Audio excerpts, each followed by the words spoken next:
Welcome to your Barbados Today evening news update for Friday, October the 6th. I'm Emmanuel Joseph. Thanks for joining us. Topping the news at this hour, a Barbadian Coast Guard officer on duty in Dominica has landed in the spotlight for all the wrong reasons.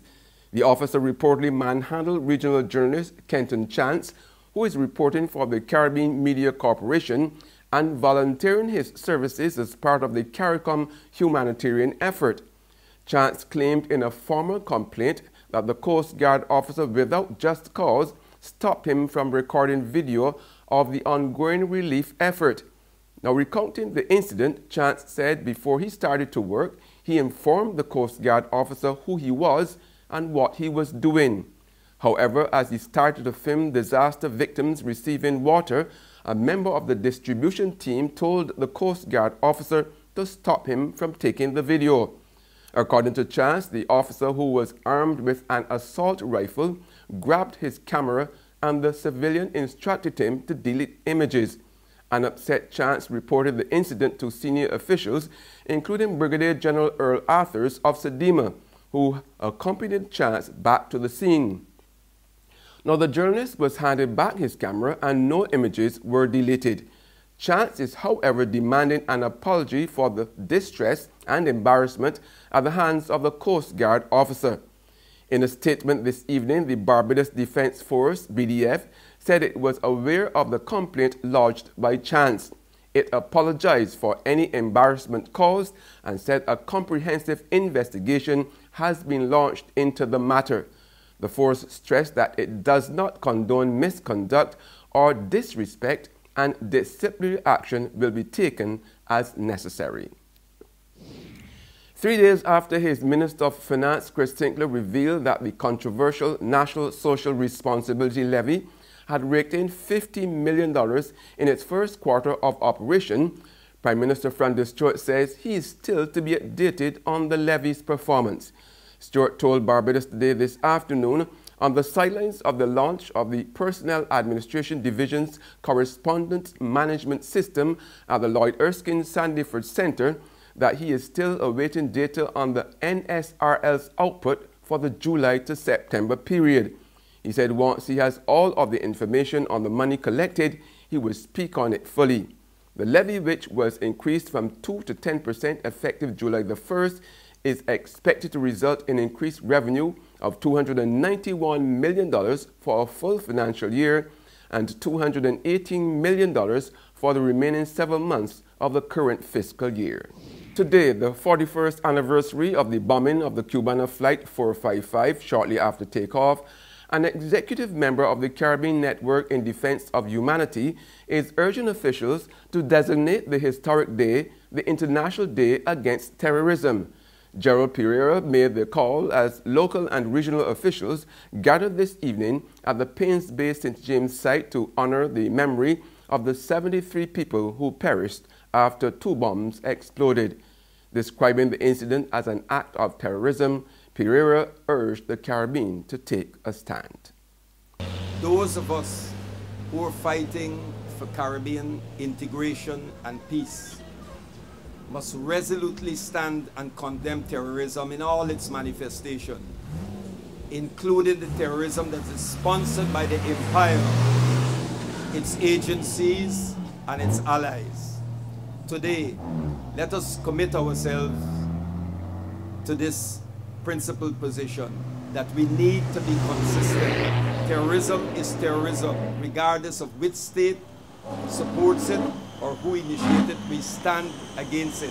The first ever peace conference got underway in Barbados today with a call from Attorney-at-Law David Comishong for the region to dismantle its colonial ties if it wants to build a peaceful region. He told the gathering, which included international and regional and local officials, that if the Caribbean is to be considered a zone of peace in keeping with the criteria set out by the United Nations, it must break its military ties with countries in North America and Europe.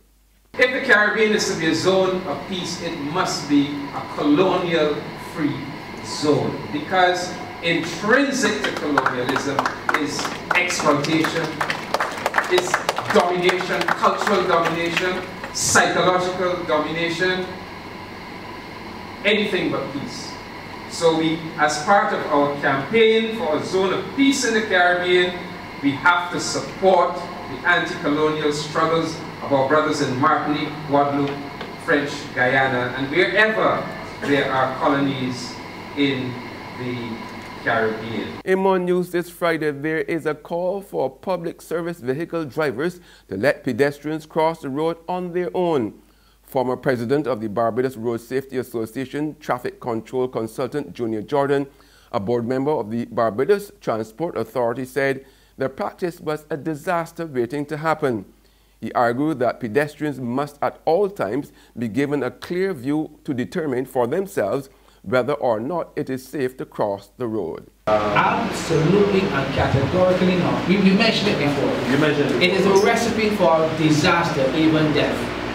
And as I said, that has been a hot topic all week on the calling programs and the shops and other places. No driver has the right to call anybody, any pedestrian, to use their own eyes to see that the road is clear and use their own volition. In other news now, sea egg lovers will have to go another year without the Bajan delicacy. Today, Chief Fisheries Officer Stephen Willoughby announced that the ban on sea egg harvesting will remain in force. He explained that the sea egg stock around the island is too low. Willoughby has urged fisherfolk, divers, and the general public not to harvest or purchase sea eggs to allow the stock to recover to levels that would support harvesting in the future. Anyone caught selling, buying, or having sea egg or raw during the closed season will face $50,000 and or 2 years imprisonment. There's regional and international news after this short break. Morning, Miss Hoya. Morning. You again. So you're washing cars now? Well, I can't keep up with you at all. Yes, girl. You know they're going provision to selling slow. And I don't sell nation newspapers at all because them don't sell. So I washing cars now. I like to get up before 8:30 because I can't take the hot sun. You want the car wash? No, not today. It clean. But you're going in very early though? Yeah, I just going early so I can read the Barbados today online before work starts. Right. But you can still let me clean the vendor for the $2. At least it's still cheaper than the nation newspaper. All right. I got a special boo here that I got it shining. Thank you. Enjoy your day here. You too. All right. What that paper is? She can see clearly when the dirt is gone. The Barbados Today, news you can trust. To the region now, former TNT Government Minister Dr. Bo Terwari warns the Keith Rowley administration that this year's budget, which was laden with taxes, will breed crime. More in this report from TV6 News.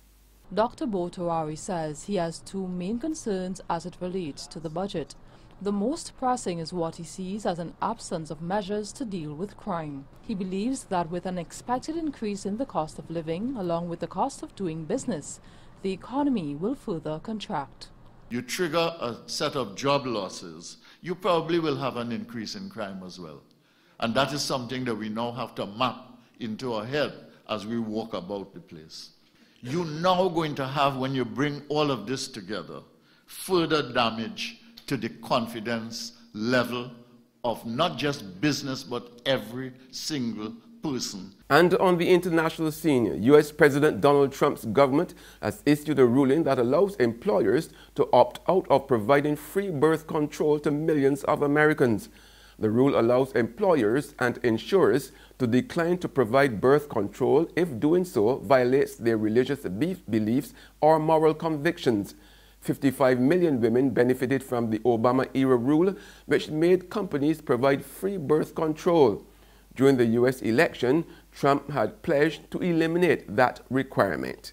It essentially lets a broad range of employers stop offering free contraceptives, through their health care plans if they have a reasoning based on a moral conviction. The quote is a sincerely held religious or moral objection to this. Now, this is something, a very hot topic that religious groups have long opposed on it. As you know, a lot of those groups are groups that supported the president throughout the election. Now, this is something that has been talked about for some time now, the possibility of this happening, and we've already heard back from women's rights healthcare groups that are pushing back on this. And that's news, but for the very latest, visit our website at www.barbadostoday.bb. Also subscribe to our e-paper, email updates, and like us on Facebook. We are also on Izumi Media in bus terminals or screenplay at supermarkets and gas stations near you, as well as the Mix 96.9 FM. I'm Emmanuel Joseph. Have a fantastic weekend.